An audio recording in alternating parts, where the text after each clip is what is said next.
राजनीति, आंदोलन, किसान, करप्शन, गरीबी, इन सभी मुद्दों पर आवाज उठाएगा अब तक न्यूज इंडिया।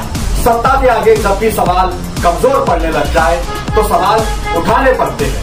बोल के लफ्ज आजाद है तेरे, बोल के सच जिंदा है अब तक। समाजवादी पार्टी के जो नेतागण ने अपने डिग्निटी साहब और 4-5 पदाधिकारी मेरे पास आए थे और उन्होंने मुझे बोला कि 8 तारीख को कल वो प्रेस के लिए मुझे बुला रहे थे। मैंने उनको बोला कि 8 तारीख मैंने म्यूजिक मेरा कार्यक्रम है, तो मैं 8 तारीख को मैं आ नहीं सकूंगी, लेकिन मैं रिक्वेस्ट करूंगी उनको, अगर उन्होंने आगे चल के अगर प्रोग्राम गया तो मैं 8 तारीख को आऊँगी।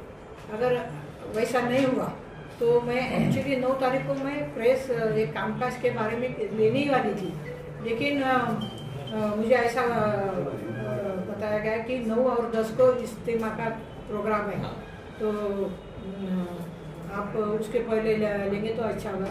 इसलिए मैंने 7 तारीख को एक प्रेस कॉन्फ्रेंस लिया है।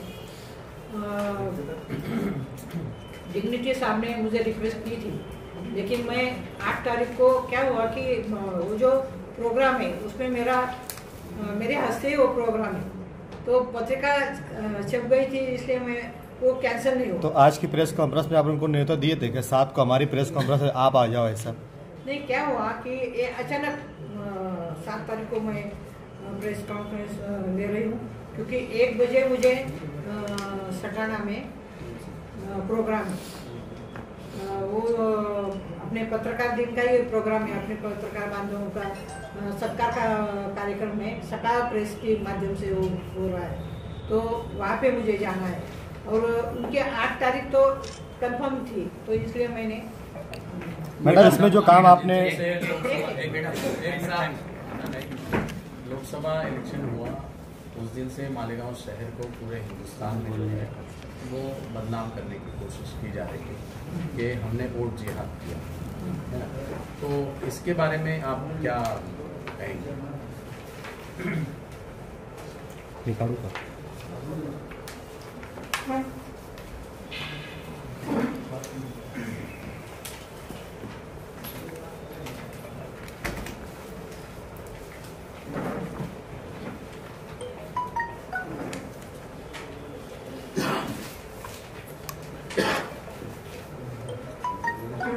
ये जो वोट जिहाद का मामला जो है,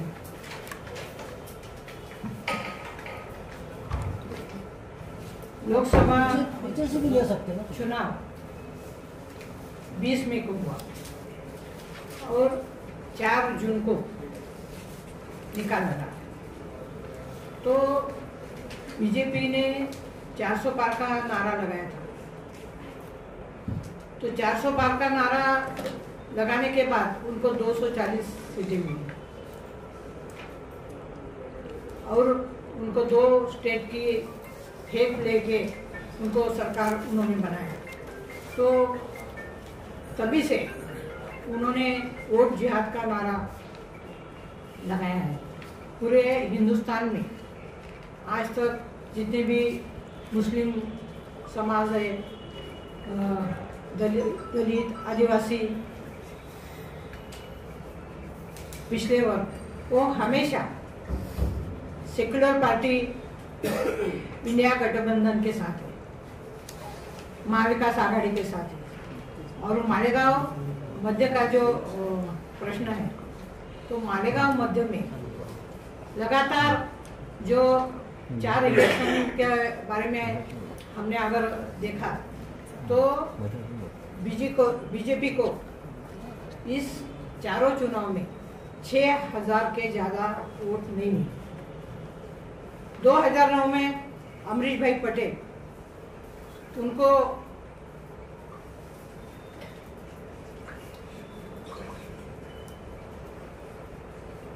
मैडम हम ऐसा चाहेंगे कि आप शॉर्ट में मतलब जो है ना शॉर्ट में जवाब दें। 46,086 वोट्स मिले और बीजेपी के प्रताप दादा जो है उनको 3,931 वोट मिले। 2014 में अमरीश भाई पटेल जो है उनको 1,33,346 वोट्स मिले मालेगांव में मध्य में, और सुभाष भामरे बीजेपी को 5,746 वोट्स मिले। और 2019 में कुणाल बाबा उम्मीदवार थे सेक्युलर कांग्रेस के, उनको मालेगांव मध्य में 1,26,273 वोट्स मिले और बीजेपी को 5,352 वोट मिले। और अभी 2024 में मुझे 1,98,869 वोट मिले। डॉक्टर सुभाष भामरे जी को बीजेपी को 4,542 वोट मिले। ये चारों चुनाव जो है उसमें बीजेपी 6,000 से आगे कभी भी नहीं गई थी, और जो सेक्युलर उम्मीदवार उनको ज़्यादा वोट्स मिले हैं, 1 लाख से ज़्यादा। अभी पिछले टाइम जो कुणाल बाबा को 1,26,000 वोट्स मिले और ये टाइम मुझे 1,98,000 वोट्स मिले। मेरे वोट 70,000 से बढ़ गए पिछले टाइम से, बराबर है। लेकिन अगर आप जो 5 विधानसभा मतदान है उसमें बागलान में जो पिछले टाइम कुणाल बाबा वो 72,000 से पीछे थे, मैं 22,000 से पीछे, तो 50,000 वोट्स वहाँ पे भी मेरे बढ़ गए हैं। वैसे ही धुलिया सिटी में सिर्फ 4,800 वोट्स से मैं पीछे हूँ, वहाँ पे मेरे 32,000 वोट्स बढ़ गए हैं। वैसे ही धुलिया ग्रामीण में 90,000 से कुणाल बाबा पीछे थे, वहाँ पे मैं 32,000 से पीछे हूँ। यानी वहाँ पे भी वोट्स मिले सभी जगह 50,000, 30,000, 32,000, यानी हिंदू वोट्स भी मेरे बढ़ गए, मुस्लिम वोट भी मेरे बढ़ गए। ऐसा यहाँ पे वोट जिहाद का सवाल ही नहीं आता, क्योंकि मालेगांव मध्य में बीजेपी 6,000 से आगे गई नहीं है। मालेगांव का जो मुस्लिम है वो आज तक उन्होंने सेक्युलर उम्मीदवार को ही वोट्स दिए, और मुझे बहुत गर्व है। मैं कांग्रेस और महाविकास आघाड़ी की उम्मीदवार होने की तरह, मैं महिला होते हुए भी यहाँ के मालेगांव मध्य के 90% मुस्लिम और 10% हिंदू बांधव है, तो उन्होंने मेरे पे विश्वास रखा और मुझे यहाँ पे मतदान यहाँ पे मिला है। मैं आपको आपके जरिए उनको बताती हूँ कि मैं हमेशा उनके पीछे रहूँगी। मैं कभी भी कोई भी उनको दिक्कत आई तो मैं उनको मदद करूँगी। तो आप बोल रहे हैं मैडम वोट जिहाद का सवाल नहीं आता? नहीं आता। तो मालेगांव को क्या बदनाम किया जा रहा है क्या? फिर मालेगांव को जो कोई ठराविक लोग है वो बीजेपी से हाथ मिला के मालेगांव को बदनाम कर रहे हैं, ऐसा कभी हो ही नहीं सकता। ये बीजेपी का फेक नैरेटिव है, ये मुझे पता। पार्लियामेंट इलेक्शन के बाद किरीट सोमैया 3 मरतबा मालेगांव के, हर मरतबा उन्होंने अलग अलग प्रकार के आरोप मालेगांव पर लगाए। उनका धंधा ही है वो जहाँ जहाँ भी जाते हैं ना ऐसा ही करते हैं, जाति में झगड़ा लगाने का, धर्म में झगड़ा लगाने का, ऐसा ही वो काम करते हैं। उनको छोड़ दिया है बीजेपी ने ये करने के लिए, ये बहुत गलत काम कर रहे हैं। मैडम अभी कुछ दिन पहले आए थे, उन्होंने कहा कि यहाँ पे रोहिंग्या रहते हैं और रोहिंग्या को दाखिले बना के दिए गए, क्या आपकी कुछ ऑफिसर से बात हो रही है? मालेगांव में जो हमारे मुस्लिम भाई बहन हैं वो यहाँ पे उनका जन्म हुआ है, वो बरसों साल से यहाँ पे रहते हैं, वो कभी भी बांग्लादेशियों को वो एक्सेप्ट नहीं करेंगे और कोई नहीं करेगा। बांग्लादेशियों से रहेगा या रोहिंग्या रहेंगे तो उनके खिलाफ यहाँ के मुस्लिम बांधव है और हम सब। अगर कोई रहेगा तो पुलिस कार्रवाई उन पर होगी, वो देखेंगे कि क्या करना है। किरीट सोमैया ने ऐसा कहा कि अधिकारियों ने अपनी गलती को स्वीकार किया, प्रांत ने माना कि हाँ हमसे गलती हुई है, आयुक्त ने माना कि हाँ हमसे गलती हुई है, तो क्या आप भी अड़ावा बैठक लेकर उनसे बातचीत करेंगे कि उनसे कौन सी गलती हुई है? उन्होंने ऐसा बोला है, मैंने उनसे बात की तो वो उनके ऊपर बहुत प्रेशर डाल रहे थे, तो उन्होंने ऐसा कहा कि हमने जो जाति के दाखले तो वो हम देते हैं, लेकिन तहसील पहले कोर्ट से आते थे, कोर्ट के जरिए, अभी 2023 के बाद तहसीलदार कार्यालय से आते वो दाखले, जन्म के दाखले। तो वो सब पड़ताल करके आधार कार्ड और जो भी कागज पत्र है वो देख के ही मालेगांव में यानी महानगर पालिका में आते, तो वो दाखले उनको देते हैं। और जो भी अगर जिसके पास कागज पत्र है, आधार कार्ड है, उनको दाखला देना ही चाहिए। मैडम मालेगांव के कुछ लीडर लोग आपसे नाराज है, ऐसा लगता है जैसे पीछे आसिफ भाई, मालेगांव कुछ लीडर लोग नाराज है आपसे, ऐसा लगता जैसे आसिफ भाई का भी बयान आया, एजाज बेग का भी बयान आया, आप प्रचार में भी आए नहीं असेंबली चुनाव में। ऐसा है, मैं महाराष्ट्र प्रदेश कांग्रेस कमेटी की जनरल सेक्रेटरी हूँ, तो मेरे ऊपर बहुत सारे मतदार संघ की जिम्मेदारी मेरे ऊपर डाली थी, वहाँ पे मैं गई थी, और ऐसा कोई नहीं है, मेरा किसी से झगड़ा नहीं है। और मैं 4 बार आसिफ भाई को भी मिलने के लिए चुन के आने के बाद गई थी, लेकिन वो मुंबई वो नहीं थे घर पे। मैंने अपने साजिदा मैडम से मेरी मुलाकात हुई, तायरा मैडम के यहाँ मैं गई थी, घर पे गई थी, मेरी अच्छी मुलाकात हुई, ऐसा कोई नहीं। सर्विस रोड को लेकर आपने कहा कि ये मैंने लेटर दिया है, सर्विस रोड का, हाईवे का। हाँ। मालेगांव मध्य के एमएलए कहते हैं कि ये मेरा काम है, माजी के खासदार कहते हैं कि ये पाठपुरावा मैंने किया है, नितिन गडकरी के जी के 10। अभी आप कहते हैं कि ये पाठपुरावा मैंने किया है। ऐसा है कि सभी का सहयोग, कोई भी काम अगर करना है तो उन्होंने प्रयत्न किया होगा ना, वो मैं ना नहीं बोलती, लेकिन मैंने खासदार होने के नाते प्रचार करते समय जो मतदारों ने मुझे बोला था कि ये सर्विस रोड होना जरूरी है, तो मैंने गडकरी साहब को पत्र दिया है और वो मंजूर हो रहा है, उन्होंने भी ये दिया। मैं ना बोली काम चालू आहे। मागच्या वर्षीचा भाजपचा अजेंडा होता या विकास कामांचा, हा जो काम आता तुम्ही प्रस्तावित केला त्याच बद्दल जे मालेगावचे उड्डाणपूल आहेत त्याच कामानिमित्त इथले मंत्री जे आहेत ते सुद्धा गडकरी साहेबांना भेटून या उड्डाणपुलांची त्यांनी सुद्धा मागणी केली। हे बघा, जे काही पूर्वीच्या लोकांनी केलं असेल ते केलं असेल, बरोबर आहे, परंतु मी निवडून आल्यानंतर मी जे कामं मला करायचे होते, जे दिसले नागरिकांच्या ज्या मागण्या होत्या त्याचे पत्र मी दिले आणि ते कामं काही मंजूर झाले, काही मंजूर होण्याच्या मार्गावर आहेत, काही प्रस्तावित आहेत।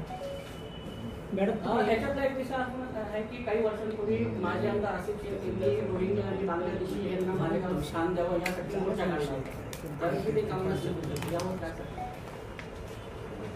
ते मागचं मला काही सांगता येणार नाही, कारण त्यांनी काय केलं होतं हे मला कल्पना। मॅडम मनमाड इंदोर रेल्वेचा विषय काढला तुम्ही, 18-12 कोटी मंजूर, आता नेमकं काय शिरलाय? याला निधी मंजूर झालेला आहे आणि जागा अधिग्रहण जे काही त्याच्यासाठी, कारण मोठी 300 किलोमीटर त्याचं हे आहे, तर त्याचं जागा अधिग्रहण करण्याचं काम चालू आहे, पहिल्या टप्प्याचं काम चालू आहे। जागा लँड ॲक्विजिशन कधी पर्यंत पूर्ण होईल असं अपेक्षित नाही, आता ते त्यांना किंवा प्रत्यक्ष काम कधी सुरू होईल असं किती दिवसापासून तो विषय समजा नाही, जिथे आता जागा अधिग्रहणाचं काम चालू आहे, जिथे जागा मिळते त्यांना ते काम ते चालू आहे। मैडम 7 महीना हो चुका है आपको जीत के आने, पार्लियामेंट शहर में इस तरीके की चर्चा चल रही है कि मैडम आती हैं, कुछ लोगों से मिलती हैं, इस्तकबाल होता है, उनका मेमोरेंडम लेती हैं और चले जाती हैं, लेकिन अभी तक के शहर में कब काम शुरू होगा, कब ऐसा होगा? ऐसा है, अभी 6-7 महीने हो गए, ये काम जो है कोई काम शुरू भी हुए, नेशनल हाईवे के, बराबर है। और 6 महीने में ऐसा थोड़ी होगा, प्रोसेस रहती है, यानी मान्यता मिलती है, फिर वो DPR तैयार होता है, निविदा निकलती है, फिर काम चालू होता है ना। आपने कहा था कि मैं मालेगांव के अंदर ऑफिस भी डालूंगी, संपर्क कार्यालय मालेगांव में ऑफिस डालना है, जगह का तलाश चालू है, क्योंकि रोड पे सबको आसानी से आना जाना चाहिए, इसलिए जगह हम देख रहे हैं, तो जरूर ऑफिस हम वहाँ पे करेंगे। और जो खाजा निधि जो है उसमें से ई पोर्टल को हमने कुछ काम दिए भी, 60 लाख के खाजा निधि में से काम दिए और भी देने हैं। बाकी अल्पसंख्यक जो निधि रहता है उसमें से 40 कोटि के प्रश्न जो पत्र है वो प्रशासकीय मान्यता के लिए भी दिए हैं। मिलत मदरसा है यहाँ पे DPR रास्ता, वो भी काम तैयार हो रहा है। और कई कामों के यानी 2-3 कोटि के कामों के भूमि पूजन भी होना है। बुआरी गटर को लेके मैडम आपसे पहले भी बात हुई थी, हाँ। अंडरग्राउंड गटर को लेकर अड़ावा बैठक लगाने वाले थे, अभी तक आपने लेटर दिया और इसके पहले आपने कहा कि हमने आयुक्त को आदेश दिया है काम बंद कर देने का, लेकिन वो काम चालू है अभी भी। नहीं, आयुक्त साहब ने मुझे बोला कि वो बंद करके हम सिटी में के जो काम है वो करेंगे, ऐसा उन्होंने मुझे बोला है। अगर आप बोल रहे हैं कि वो काम चालू है, पूरे शहर को खंडर बंद, जब वो चालू है उतने तक वो पूरा करेंगे, उसके आगे नहीं चालू करेंगे। मैडम जहाँ मतलब पहले जो पाइप डाल रहे हैं वो आज तक पूरे शहर के अंदर जहाँ पूरा शहर ही समझ लो खोद चुके हैं वो लोग, लेकिन कहीं पे भी उसके ऊपर माल डाल के उसको नहीं करे अभी तक काम नहीं हुआ अभी तक। जो एग्रीमेंट में था ठेकेदार को उसके मुताबिक काम नहीं हो रहा है। नहीं, उसके बारे में एक मीटिंग लेंगे। जिल्हा निर्मितीसाठी जिल्हा निर्मिती ही झाली पाहिजे आणि याच्यासाठी आमच्या आग्रहाची मागणी असणार आहे। मला फक्त आपल्या माध्यमातून एकच सांगायचं आहे की हे BJPच्या माध्यमातून हे दहशतीचं, दादागिरीचं, भीतीचं वातावरण हे तयार करतात। तर मला एवढं सांगायचं आहे, माझे मुस्लिम बांधव, माझे हिंदू बांधव यांना मी असं सांगू इच्छिते की डरो मत। कोई भी अगर गलत तरह से के आएंगे और जानबूझ के यहाँ का वातावरण खराब करेंगे तो ऐसा नहीं होगा।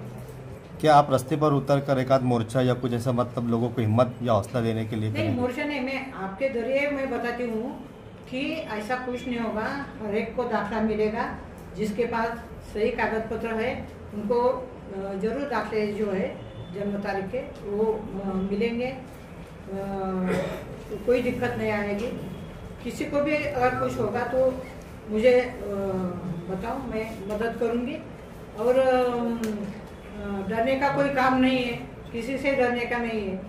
मैं हमेशा मुस्लिम और हिंदू भाइयों के पीछे हूँ।